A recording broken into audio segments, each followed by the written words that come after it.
Good afternoon. It's Wednesday, the 26th of April 2017, just after 1 o'clock. Welcome to UK Column News. I'm your host, Brian Gerrish. With me in the studio, Mike Robinson. We are delighted to be joined today by live video Skype link by Alex Thompson of Eastern Approaches. And of course, Alex will be talking to us from his base in the Netherlands. Before we start the news today, I think just a warning that the first slide may upset offend people, those of a weak disposition, so if in doubt, turn away.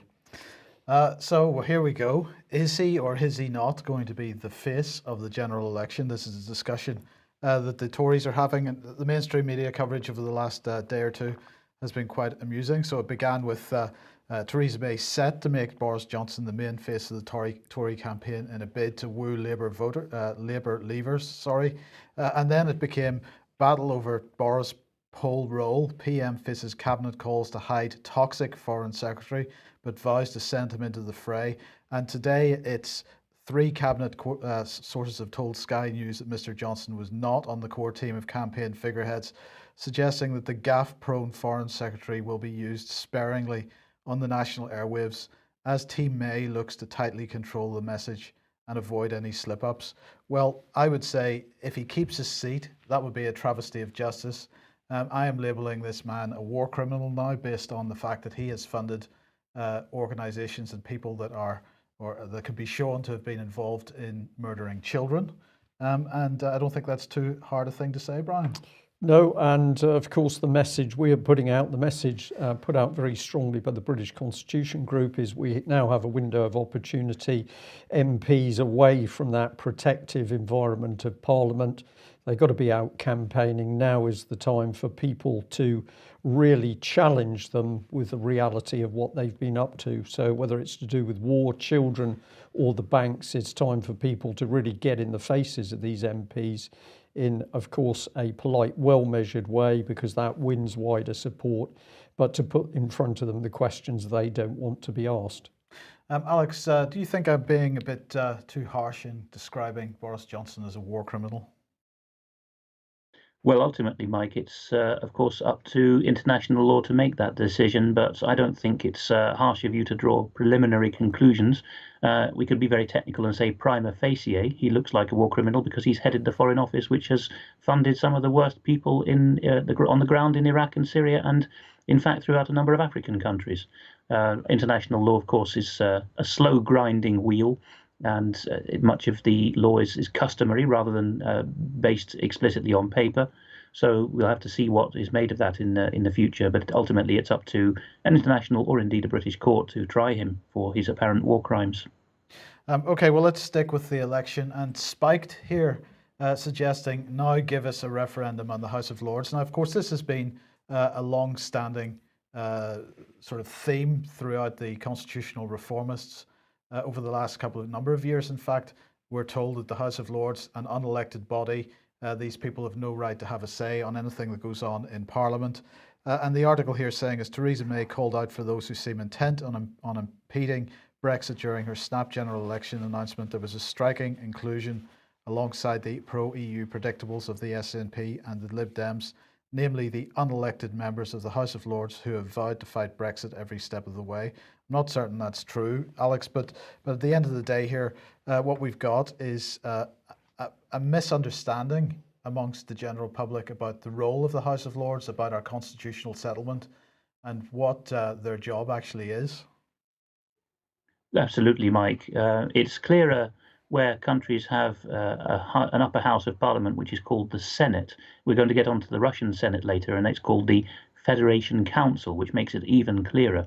The House of Lords is a council of those who represent the nation in a different sense than the lower house of parliament does.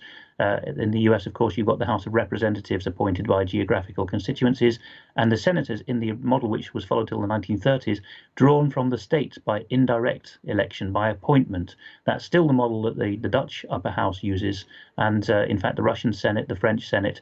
That's how senates operate actually in aping of the British House of Lords in many cases. We got there first with the right customary and constitutional solution. If you have two houses elected directly by the people, they're just going to reinforce each other, and you're going to have we could say a slide towards tyranny in mono will become a slide towards tyranny in stereo. But if you've got the House of Lords consisting of people whose expertise is the interests of the land geographically, or of certain social classes with deep insights, then you have a check and balance on the absolute abuse of power. Absolutely. And of course, the even worse situation with an elected House of Lords comes whips, and we end up with two chambers which are there to represent party interests or corporate interests, but not the interests of individuals. This is quite something that we've been finding in the Holly Gregg case, where Robert Greene continues to do what he can within legal threats made towards him. And he's recently found that some of the baronesses who have been causing him trouble or not responding properly are the equivalent in the Lords of whips in the Commons. Of course, everything in the Lords has to be dignified and pretend to be higher than the Commons, even though it's now being stuffed with Commons has-beens. And so instead of having whips in the House of Lords, they have lords and baronesses in waiting, but it amounts to much the same thing. A party system which was never designed for the Commons and which in the Lords is completely fatal. Yeah, okay, well, look, let's move on then to Netherlands. And who's this gentleman, just before we show this little clip? This is Thierry Baudet, which is Thierry, and his surname is Baudet, and he represents a party newly formed called the Forum for Democracy, which has gained 2 of the 150 seats in Parliament. And he's a sharp young mind and an author, and his number 2 on the party list, who's in Parliament here as well now, is an old and refined lawyer. And together they take their surgical minds and their Anglophilia, we could say, to the Dutch Parliament. And Baudet came to fame by leading a citizens' protest movement which collected many signatures, insisting that the background to the adoption of the euro be introduced. And here he is taking Mr. Dijsselbloem to task, who, as well as being the Dutch finance minister, is the chairman of the Euro Group. In other words, he represents the interests of the European Central Bank to the to the euro currency member states. And he's calling this a ridiculous schizophrenia in this clip, while Dijsselbloem looks on with rolling eyes and humming and hawing. So finally, we have some, I was going to say UKIP style, but they're better than that, classic Democrats in the Dutch Parliament, whose slogan was very much "Vote for us to smash the party cartel," which is the mainstream parties all acting in collaboration.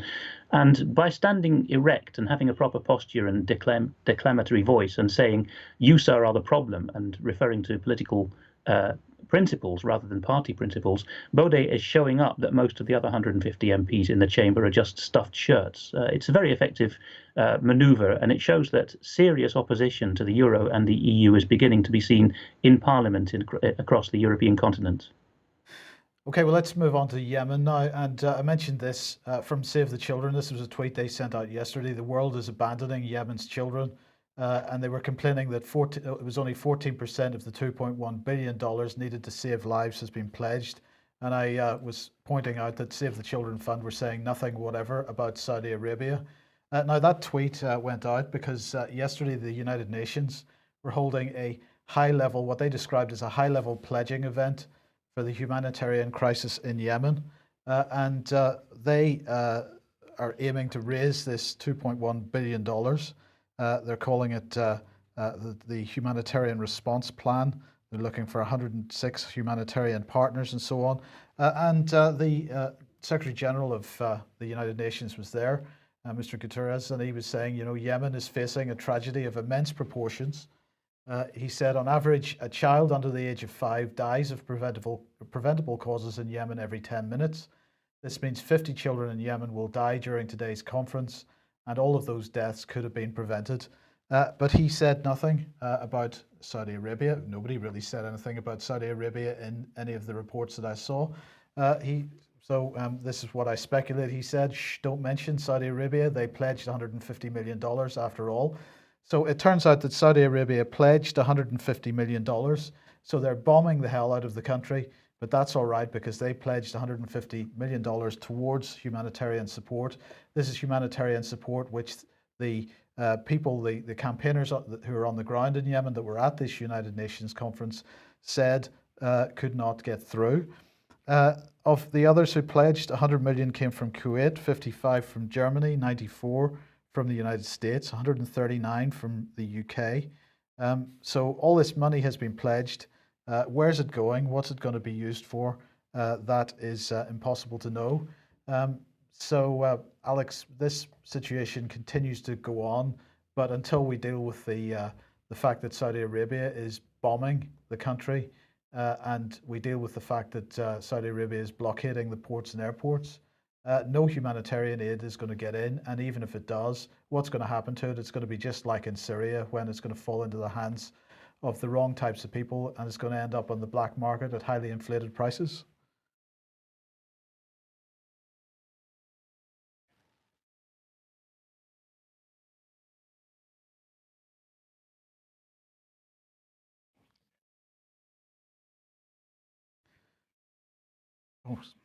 And she talks about non-governmental organizations there, and she has this very useful observation. She says non-governmental organizations are almost never non-government funded organizations, and she talks about how USA basically handed over the franchise for Yemen to the King Salman Relief Fund, the Saudi Arabian outfit, just before the war, and they have a chokehold on relief in the country. As regards the money flows there, Mike, it's all Western money, isn't it? The Gulf states' money, which they're using to buy people off and get themselves appointed to human rights positions in the UN, that's all from Western customers for their oil and other service industries. And Germany, US, British, Dutch, Swedish, Norwegian money going to questionable outfits in the Middle East, that's raised from taxpayers and from borrowing. So we're beggaring ourselves for this policy. Absolutely. Let's move on to Eastern Europe then. And yeah, you wanted to highlight this. Russian, Armenian, and Azerbaijani foreign ministers discuss Karabakh. What's in the works here? We covered a year ago that there was a flare-up last spring in the Nagorno-Karabakh war, which is between Armenia and Azerbaijan, which is usually a conflict that's frozen. And it's monitored by the OSCE's Minsk group, which includes Russia but not Britain. Britain said it wasn't interested at the time. The French are in it.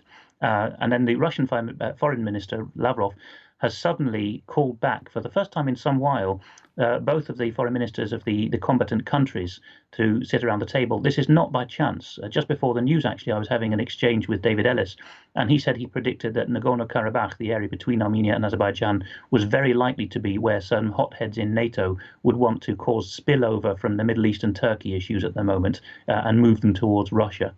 So I think there's a very good chance that the Russians have analysed this and have decided to prevent and preempt that by getting facts on the ground sorted. If Lavrov didn't do this bilaterally, the Armenians and Azeris will be left by the Western members of the Minsk group to fight it out. And because we're getting into wartime summer season now, we will be seeing a hot war on the ground before long, aided by Turkey, perhaps on the Azeri side.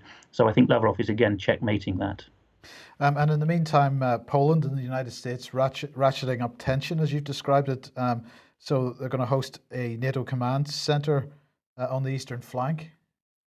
Yes, if you look at the map there, you can see that the yellow route, which is how you would sail in from the Baltic Sea to the Polish port of Elbląg, which is there in blue, spelled E-L-B-L-A-G in Latin script. If you sail in, you have to go around this great long spit of land, and halfway up that spit, as you can probably see the faint border, that's the split between the part of old German Prussia that went to Poland and the part that went to the Russian Federation. So north of that line is Russia.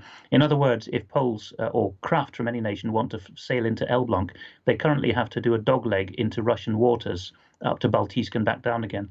Now, the Polish government, although Elbląg is by no means a substantial port, has suddenly said we need to dig a channel, Suez-type channel, through this priceless spit of land with virgin pine forests and beautiful sandy beaches on it, and pollute the Vistula Lagoon, which is the inside water there, ostensibly for marine traffic, so that we're not held to ransom by Russia. But look at the map there. West of that yellow line, you've got the massive built-up area on the side of that bay when it turns vertical and goes north. And that's the three cities of Gdansk, Gdynia and Sopot, which people will remember from the Solidarity protests. That is Poland's dockyards. All the naval stuff is there. I think you have on the following slide an indication of what is in Elbląg, otherwise I'll mention it. No, just go ahead. I will, yes. What's in Elbląg, and this was a point announced half a year ago, is the forward operating base for the 4 battalions, which are going to be, as of this month, that was the planning as of last year anyway, as of April 2017, they will be arriving, the US in the lead, 4 American battalions in the city of Elbląg on the eastern side of that lagoon to become, and NATO calls it this in its own language, the eastern flank of NATO. In other words, someone in the Pentagon has clicked their fingers and said, I don't care about that priceless spit of land. You'd damn well dig a channel through there, because we don't even want our battalions to have to take a train a few miles from one port to the other. We want to be able to sail them straight in, which is typical of the Pentagon, really, trashing the countries that it has its forward operating bases in. Also indicates something of what we've discussed before, Mike, where certainly you and I, which is the chauvinism and the nationalism gaining the upper hand in Poland, and to the extent that they're throwing away their priceless natural resources in the process. And F-35s allegedly landing in Estonia to keep pressure on there as well. But of course, the Russians must be laughing at that because the F-35 is not a functional platform as yet. No, this is saber rattling. Sorry, it's an old hackneyed term, but it's very appropriate. The Estonians, of course, are well known for this. They're a great nation, but they've always had this habit of trying to use the West to fight their battles. And a lot of the current generation of political and strategic thinkers in Estonia are, in fact, the emigrants or the children of emigrants who were in North America until 1991.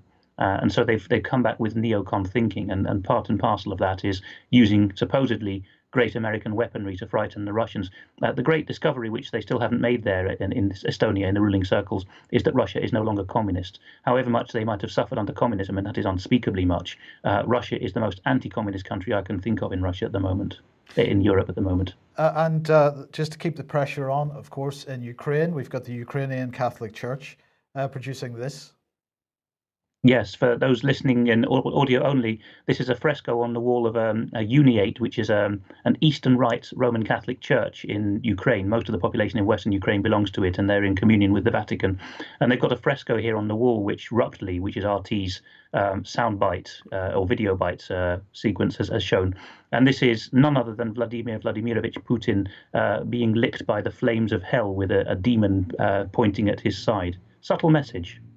Yeah, and let's see, where are we now? So, and then the banks added as well. So the suggestions that Russia should be cut off from clearing, from bank clearing.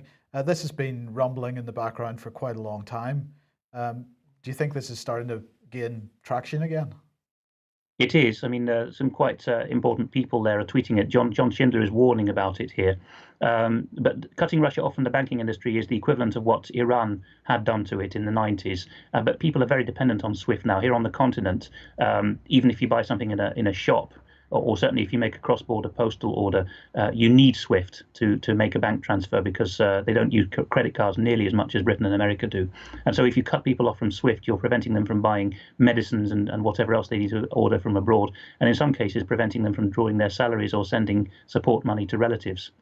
So that's very, very nasty. But I think Russia is catching up with it again, and we see a number of moves towards an economic pillar within the Collective Security Treaty Organization and the Shanghai Cooperation Organization. So basically, Russia is doing an EU in its own Eurasian territory and getting together with China to form a new banking system. Who knows, sometime soon, maybe even a new currency. And if it's gold-backed, the dollar will be worthless, and the euro with it. And just to end off this Eastern European section, you wanted to highlight this article from, I think, from 2015 about Rusi. Yes, it's well worth reading. As Rusi welcomes a Nazi, RUSI is the Royal United Services Institute. As Rusi welcomes a Nazi, which refers to Ukraine, should we be surprised? Well worth a read because they point out what you were saying a few days ago, that with David Petraeus and other such people on their board, they're far from independent. They are the think tank arm of the Anglo-American military juggernaut, shall we say. And someone's worked that out just even a couple of years ago. I should point out that someone in the chat room has helpfully reminded us the city of Gdansk I mentioned, which is the port that the American servicemen should be sailing into, is none other than pre-war Danzig. So we're back to 1939 again. Yeah, absolutely, absolutely. Well, look, I mentioned this 2 days ago. I think Michael Fallons' comments about Russia and nuclear weapons in this country, and the quote was, "In the most extreme circumstances, we, Britain, have made it clear that you can't rule out the use of nuclear weapons as a first strike." And I think in the chat box, Alex, or it was either you or David Ellis that said, well, actually, we don't have a first strike capability. But that's not the point. It's the rhetoric that's being used here. Of course, he said that they are better not. So he was asked what circumstances we would use our nuclear weapons as a first strike. He said they're better not specified or described. And he said the whole point about the deterrent is that you've got to leave uncertainty in the mind of anyone who might be thinking of using weapons against that country. Now, on a couple of days ago, when we covered this, I said, well, actually, it's not uncertainty you need, it's certainty. It's certainty that you're going to use the weapons.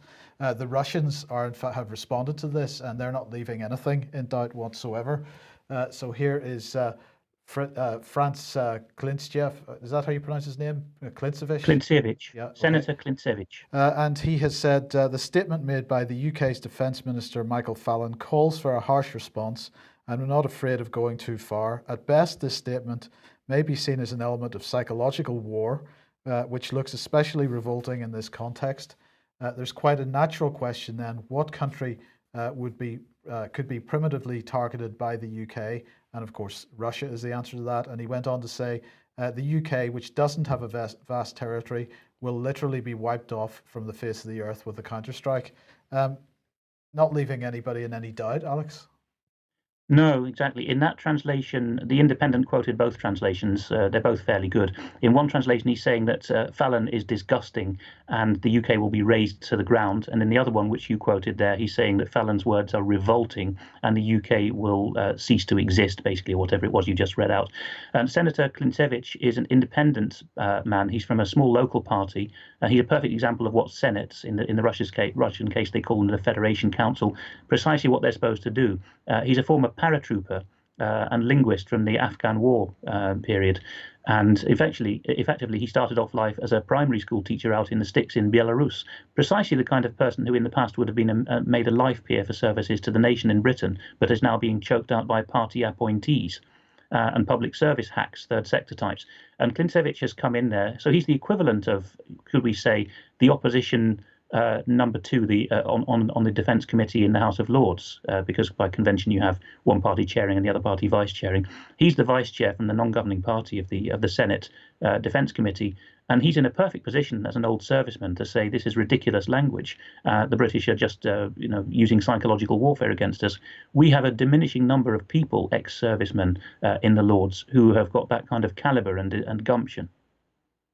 I just wanted to remind people really this remarkable bit that Michael Fallon, where does he start off in his business career?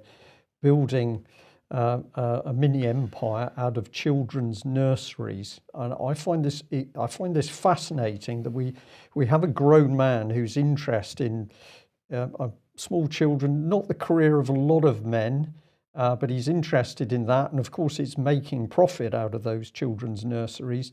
And then the next minute he's put in charge of defence and he's standing on the world stage threatening other nation states with nuclear weapons. This to me is an extremely, extremely dangerous personality, and we haven't yet really got into what it is that goes on inside Michael Fallon's head. But from children's nurseries to threatening Russia with nuclear weapons, this is an unbelievably dangerous man. Yes, I'll just add on that the worst of the Labour defence secretaries was Geoff Hoon, variously known as the Goon and so on in civil service parlance. And even Fallon, even by that standards, Fallon takes the biscuit. I remember I was in a conference with MOD counterparts, must be 11 years ago or so now, and Hoon had just cleared out of the MOD at that point, and we were using the conference suite, which had been his private office before they'd had a refurb. And I reached into a cupboard to get a tea bag out, and someone said, "Watch out for the arsenic." So that was how the civil service thought about Geoff Hoon, and I think that's how they think about Fallon is going to be even worse. Yeah. Well, let's bring Ban Ki-moon in, of course, former UN Secretary General. He was speaking at the Harvard Kennedy School in Massachusetts.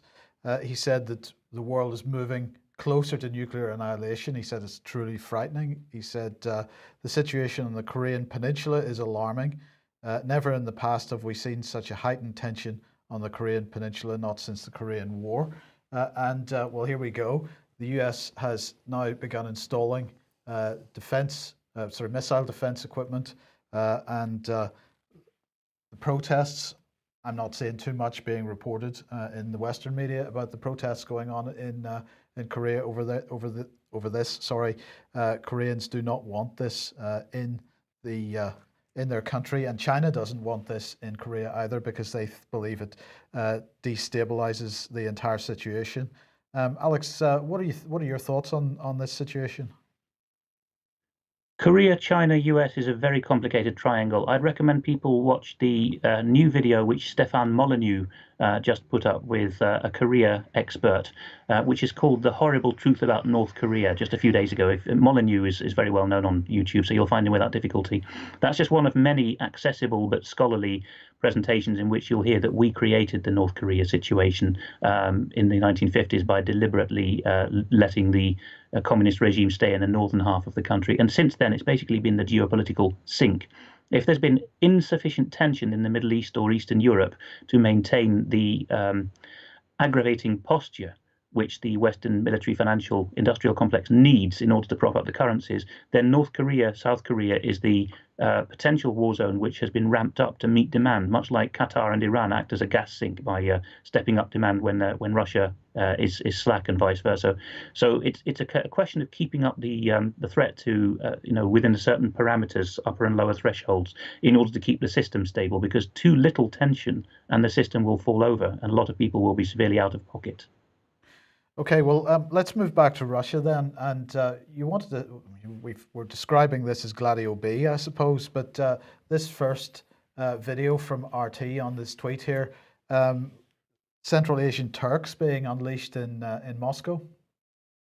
Yes, this is the St. Petersburg metro bombing, and it's in this case southern Kyrgyz who have been responsible, but in other cases, in recent attacks, we have seen people from neighboring parts of Central Asia, so Chinese Uyghurs responsible, or Uzbeks. And in this case, it looks like the guy is having his face smashed by Russian counter-terrorist police. But if you watch the clip, you'll see, and I don't see how this could possibly have been staged, that they basically force his face like that into the side of the van in order to pull desperately at a kind of, well, they're usually called bum bags or fanny packs, aren't they? One of these sort of waist-level pouches. And they unzip that, and there is a grenade in the pouch. And this was on the streets of St. Petersburg. There's been more body cam footage like this. And if the Russians didn't put the body cams on the FSB officers, we would be hearing what we heard last decade when there was a spate of bombings across Russia, which is the Russians being brutal. Here's the second still from a separate incident. That was the brother of the mastermind. This is the mastermind now. And in this body cam, you will see, I've tweeted these, by the way, if you want to follow where they are. You will see the FSB go and pin this guy down to the ground. And again, Kyrgyz features, and he gives his name as Azimov, classic Central Asian name. So yes, okay, there's a lot of Central Asian illegal immigrants and migrant labor in Moscow, probably 1 million undeclared people in Greater Moscow of that region. But in this case, we see that they seem to have been reactivated for the first time since a decade. So again, the Gladio B is the same kind of deal as Korea. If tensions are not at the desired level in the Middle East and Eastern Europe, the world's premier hotspots on demand, then you can always ramp up anti-Russian terrorism within Russia. But not just in Russia. No, and look at this. People are getting a bit more au fait in the West with how the garb differs from one part of the Muslim world to another. And Mike, you showed recently a guy in Syria striding around with a rifle and a shalwar kameez, which is Pashtun garb worn in the Afghan and Pakistani highlands. And there we've got a guy with absolutely classic Central Asian beard and features and cap, apparently volunteering in the Free Syrian Army. And this was tweeted out by an independent MP from Aleppo, Fariz Shahabi, who's well worth following, by the way, and reading, because he specializes in taking apart how Erdogan and Turkish mercenaries have stolen every bit of industrial equipment from Aleppo, which used to be the Middle East's premier industrial base, and have taken all the stuff off to Turkey, much like the Germans did from Belgium after World War One. So who do you think is actually on the ground in these regions, encouraging these people into Russia and into Syria? Well, it doesn't take many on the ground, and Gladio B is still a mystery. And if I, in all modesty, if I've barely worked it out after being in the responsible section in the intelligence services for nearly a decade, then there must be very tight compartments. But what the sense I get from the dribs and drabs I have pieced together over the years is you only need a very few ex-MI6 and ex-SAS type dark side actors, and once you've installed a few of them in the nearest capital city or safe place with a cafe facility, then you just need a few runners to act as the go-betweens between them and the Gladio operatives themselves, the the Central Asians, or in the previous wave in Gladio A, it was fake communists and fake fascists in European youth movements. So it really only perhaps 100 men need to be involved at the upper echelon. Okay, so you've hinted at British involvement in that. Is that how you see it? Not one of these episodes has ever been seen over the decades that didn't have MI6, or I should be specific, didn't have a high up ex-MI6 evil operative in it. You know, MI6 is also part of the solution, because a lot of their officers have got fantastic knowledge of how to report and fish out this kind of activity, but they're not being supported in doing so. Okay, thank you, Alex. We'll leave that section there then, and just a quick reminder: tomorrow night, Thursday, 27th of April, between 7 and 10, we have Vaxxed being shown in West London. The venue to be confirmed tomorrow. If you want to get involved in that, keep your eye on this Facebook group, Bring Vaxxed to the UK. Okay, and we'll add to that. Didn't pick it up yesterday, but this was on a tweet that came through this morning while we were preparing the news. Here we are, World Immunisation Week, and some remarkable claims by the UN. Vaccines prevent everything, and in fact, they limit the spread of antibiotic resistance. I didn't have time to get detail, but I've just put here no factual evidence to support these claims. There they are. Okay, well, we'd like to remind people that we've got Ian Crane's AV8 coming up on the 21st of May. Tickets are still available, and I know that Ian will be keen that he's got a full audience. So if you've never been to an AV before, alternative view before, then do go along, because you will meet some very, very interesting people. It is always fun, and of course, some really good speakers. And we're also going to remind people that the British Constitution Moot in Nottingham, a really fantastic event in itself. People at that event have pledged us a monthly sum. We've been completely open and say, to get the initiative driving forward, we need more money coming in on a monthly basis. If you're able to do a monthly donation, we've suggested £5. You can now do that through the website, thanks to Mike. Well, let's just remind people that many years ago, I think this must take us back about 4 or 5 years, one of the UK column viewers did this fantastic cartoon showing the chaos which is unleashed on the population of UK, but above the shadowy clouds of propaganda and the BBC and what he described as the Lib Lab Con 5th column, it was, of course, the bankers ultimately controlling the show. And I think that situation is very much the case. And you're going to take us to RBS here, I think, Mike. Well, I mean, it's a smaller story. It's NatWest. It is RBS, NatWest, RBS, same company. But I've noticed, according to this, I've noticed that my daughter's Young Savers account, which was attached to my NatWest accounts, had disappeared from my online banking page. On calling the bank, I was told the account didn't exist. Luckily, I managed to dig out an old statement, at which point NatWest agreed that it had existed, but it had been closed due to inactivity. There was £3,161 in the account. They just closed the account due to inactivity and taken the money. And she's basically asking, do these banks not have enough money of their own that they need to take money like this? And of course the answer is, no, they don't have enough money of their own. They steal every penny they can get. Now, of course, if that account had remained dormant for 15 years, and of course, if the bank is just removing it from their lists, because the other point that she makes in this is that when she called the call center, she discovered that the call center had no knowledge of it, because the bank removes it from the call center's list, even though it's only a dormant account. If that had been just dropped off somebody's radar, that would have become, after 15 years, the property of the government to use as they see fit. Now, the government, of course, claims that if you attempt to recover that money, you can have it back. But in fact, what they're doing with it is using it to fund the big society. Right, okay. So let's remember the first part of our news today is very much the tension overseas, the growing clamour for war and violence to achieve, obviously, a clear geopolitical aim in the Middle East. But all of this acts as a beautiful smokescreen for what's going on at home, including with the banks. But brace yourselves, because we're going to say well done to a Guardian journalist, and the lady is Holly Watt. And she did a big read. And what was that about? Sorry, the long read it's called. How the MOD's plan to privatise military housing ended in disaster. Credit where it's due. This is a really excellent piece of investigative journalism, with one small but: she doesn't take it far enough. But let's capture what she reported. So here's her article. Here's, of course, the Ministry of Defence. And what did they do? They sold 57,400 MOD properties for 1.67 billion to this company, Annington Homes.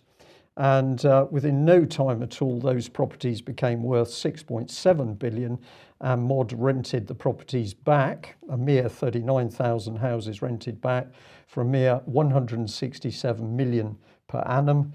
But there was a cap on the rental, the back rental, which is shortly going to be removed, which means that that 167 million is going to have a massive hike.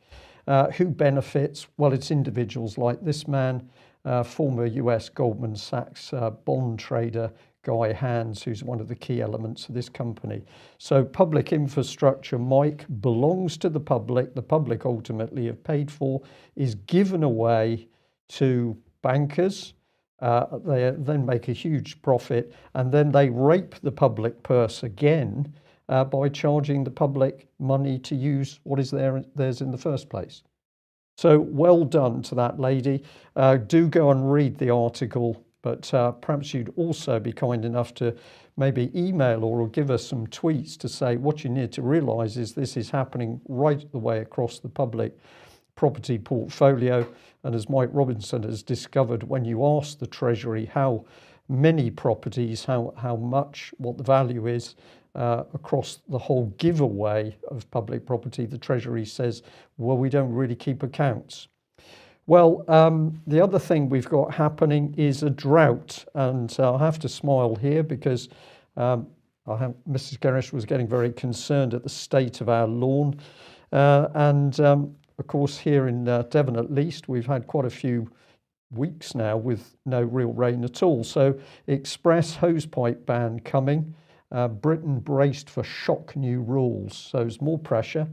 And in the article, I loved this, a wonderful diagram of the groundwater system. And as I looked at it, it reminded me, of course, of all the good work that Ian Crane has been doing, pointing out that our groundwater resource is immensely valuable, and the dangers of what happens when we put a fracking machine in. So if you're not up to speed on what fracking does, it poisons the groundwater supply, the very supply which the government says we now need to protect. But I also noticed this, there was a name down in the corner of this image, and in fact the organisation is mentioned in the article itself. And who is it? Well, it's Affinity Water. And I was fascinated because I'd never heard of Affinity Water before, and I like to go looking at things. So let's share our research. Here they are. Now, they are looking after some 900 million litres of water, I think, but they're a very interesting organisation. Let's look at who's running them. We've got Infra Capital, that's European Infrastructure Funds, managed by M&G Investments, which is ultimately a subsidiary of Prudential. We've got a Partners Group, which is Global Private Markets. That's US companies and also elements registered in Guernsey. Viola Water, which is a subsidiary of Environment South Africa. We've got this one, Morgan Stanley Global Infrastructure Investment Limited. And the final one here, Beryl Datura Investment Limited, and established by the State Administration of Foreign Exchange of the People's Republic of China. Now, I've got a little bit more on this, but if I may, will say to you, Alex, I'm puzzled about this because on one hand, we've got a basic need, Britain's water, being given away to foreign investment. But I thought China was an enemy. I always have problems with this because we've got newspaper articles about Chinese aircraft carriers and we're very worried, but we're quite happy if China is going to run our strategic infrastructure. Water, water everywhere, nor any drop to drink, wrote Samuel Taylor Coleridge in The Rime of the Ancient Mariner. And that's the situation Britain is in now. My grandfather always used to say, Britain will never starve or freeze because we're on an island sitting on coal and surrounded by fish. And now we have neither coal nor fish to our name, and apparently our water's not our own either. Scottish Water has been apparently sold off to English companies by the SNP, very Scottish nationalist of them. And more generally, if you look at the series bar at the top of the UK Column website or on a mobile device, the three lines on the top left, you will see there that there's a series called One World Governance, and the bottom three articles at the moment, they're being expanded, are by a Dutch lady, Bernice Bartels. And in one of them, she writes that access to water is one of the things for which we're going to have barcoded, implanted equipment or access tokens in future, basically body specific. And so instead of being taxed for our utilities, as it were, the idea in future is we'll have them as a munificence of local government. But if we don't have the chip, or if we fall out of favour by expressing the wrong opinions, we may lose our access. And for that, we need a closed system and an artificial shortage.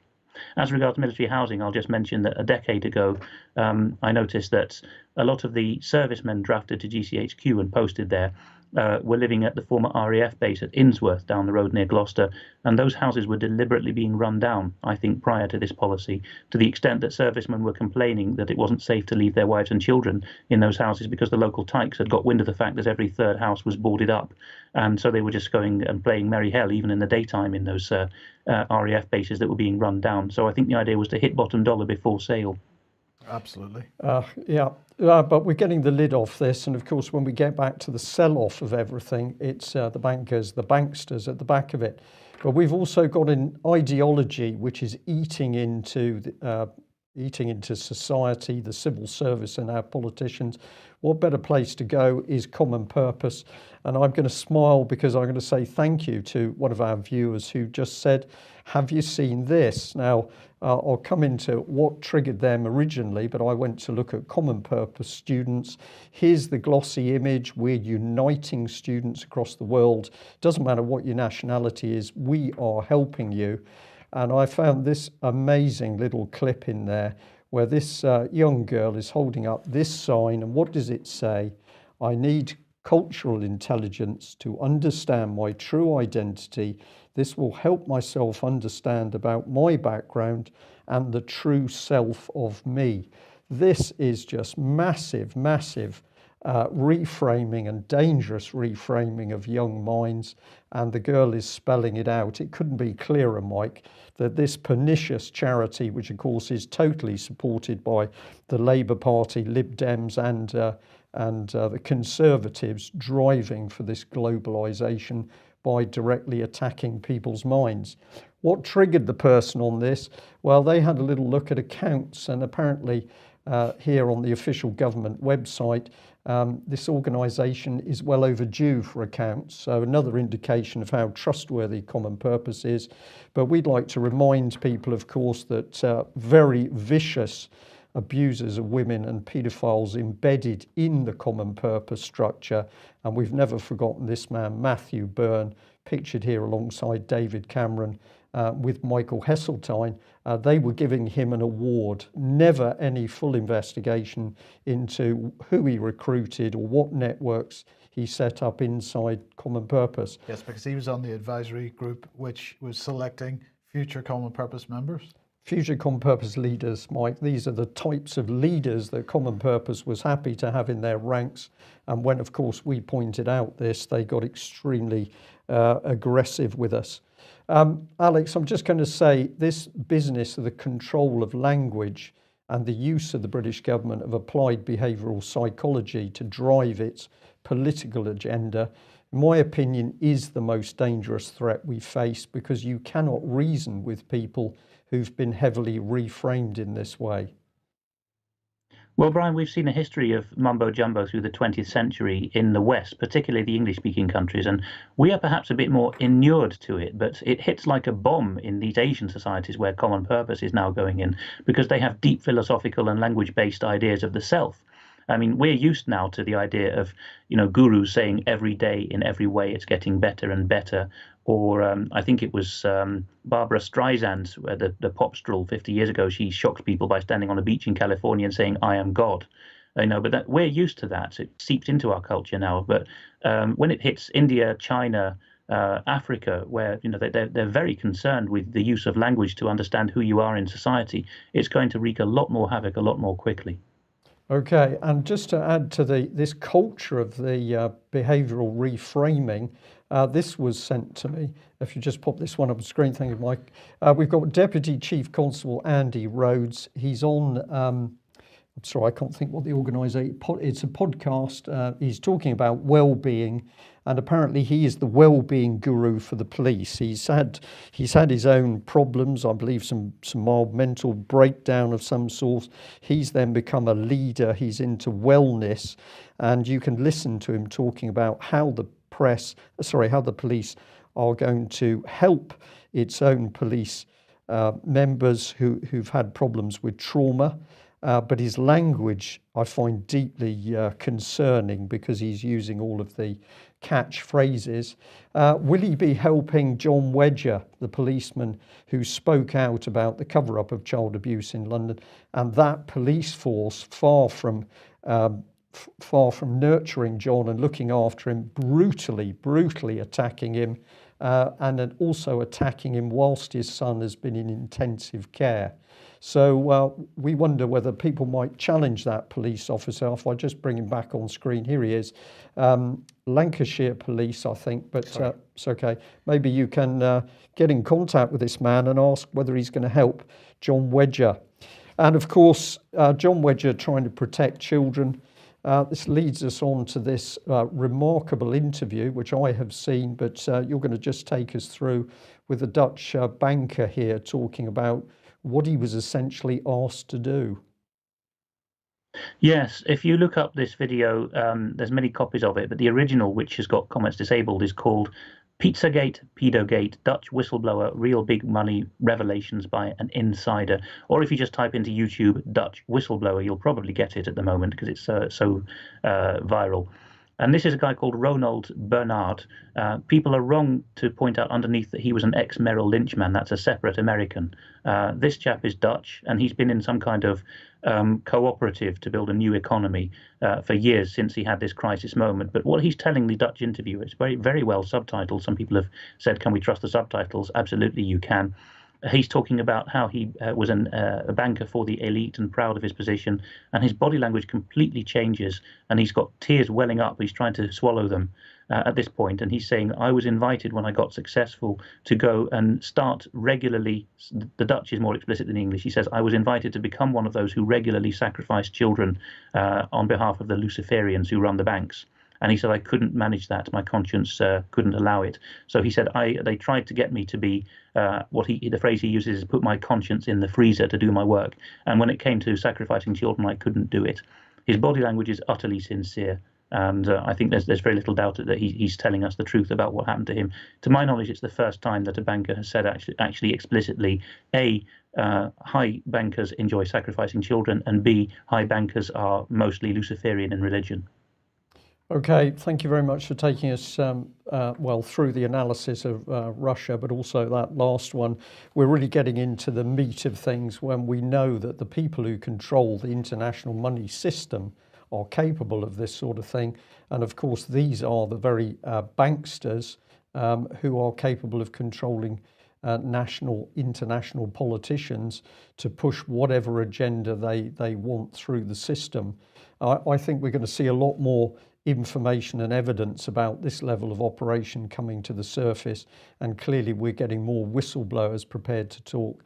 Must have taken a lot of courage for this man to speak. So if you haven't seen that video, get online and have a look, because it makes you think. And if there is anyone out there who says, well, this is just not possible that people should indulge in this sort of behaviour, then you need to look to the UK column interview with the satanic ritual abuse survivor Vicky Ash, because she's one of many people who can testify about the brutal reality of this type of belief system. Well, we'll end on that unhappy note. We'll just give a reminder to people that we were given some donations for John Wedger at the British Constitution Group event. I've spoken to him today, and we're going to attempt to get that money through to him. But he has had a very difficult time because the police have alternatively stopped his pay altogether or put him on half pay, with many other pressures. And I say he's been very hard pressed over recent months because his son has been very, very seriously ill in intensive care.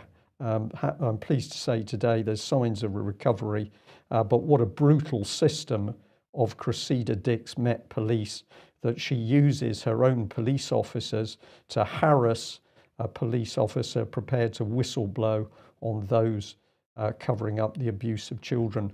Welcome to Theresa May, Amber Rudd's Britain in 2017.